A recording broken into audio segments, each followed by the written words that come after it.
A jemi live, kështu e nisi sulmuesi kombëtares Myrto Uzuni deklaratën e tij për mediat pas fitores historike të Shqipërisë kundër Serbisë në Leskovec me një 3 pikësh që i çon djemt kuqezi drejt realizimit të ëndrrës amerikane. Shumë emocion i madh, kemi bërë historinë, kemi luftuar për çdo top, dham gjithë shpirtin në fushë, luftuam si grup, periudhë shumë e vështirë për mua, por kam pasur mbështetjen e familjes.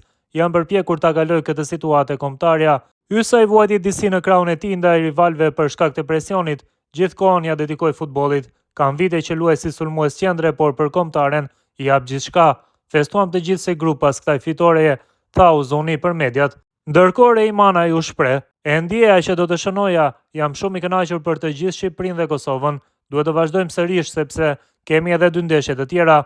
Sot çuna dhe ata që ishin në stol e dinim këtë presion të ndeshjes. Presioni ishte më i madh këtu se sa në Tiranë. Atje ishte një atmosferë në shtëpinë tonë, por sot ishte më e ndjeshme. Me thënë të drejtën jam shumë i kënaqur. Sot besoj se duhet të festojmë edhe nesër do të vazhdojmë të mendojmë për Andorën. Rëndësi ka të bëj gola.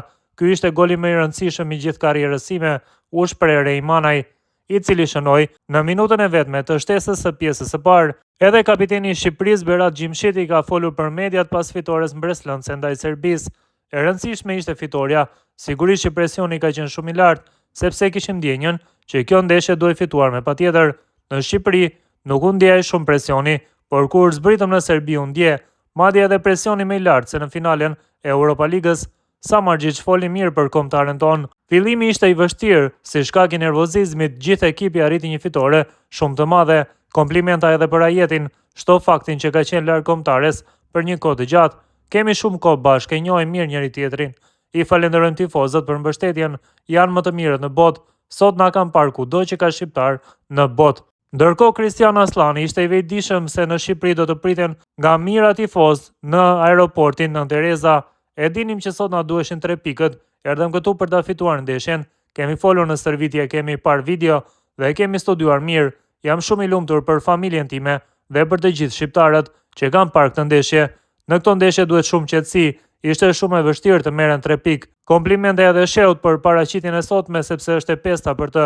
Jemi shumë të lumtur si skuadër, jemi një grup shumë i mirë dhe e kemi parë këtë në fushë. Do na presin tifozët në Rinas, shihemi atje më vonë, u shpreh Aslani për mediat.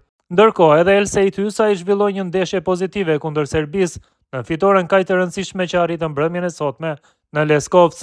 Mbrojtësi kombëtares foli pas ndeshjes, duke thënë: 15 minutat e fundit e kisha mendjen te mbyllja e takimit. Është e vërtetë se kemi 2 ndeshje të vështira në nëntor, por kemi kohë. E korrigjuam sot dhe luajtëm mirë. Meritojmë ta festojmë fitoren. Do krijohet një frym shumë e bukur, kemi kualitete të mëdha.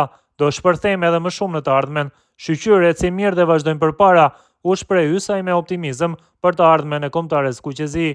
Me fjalë të mëdhaja për grupin foli edhe Armando Broja. Të gjithë çunat ishin gati dhe të motivuar. Kur kemi ardhur të gjithë bashkë kemi qenë në një mendje për të fituar këtë ndeshje dhe janë dolën ban, tha ai. Ishim në vështirësi, ne ishim skuadër e vendosur dhe jemi mbrojtur shumë mirë. Në pjesën e dytë ata kishin më shumë raste sepse donin të shënonin patjetër gol. Kisha mundësi të godisja në një rast, por Uzuni dhe Manaj ishin më mirë për t'i shërbyer.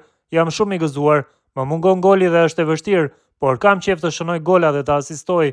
Edhe unë mërzitem, sepse jam një sulmues, për sot jam i gëzuar. Kisha pasur pak dëshirë të sulmoja, por u desh të mbronim shumë, tha Broja pas ndeshjes.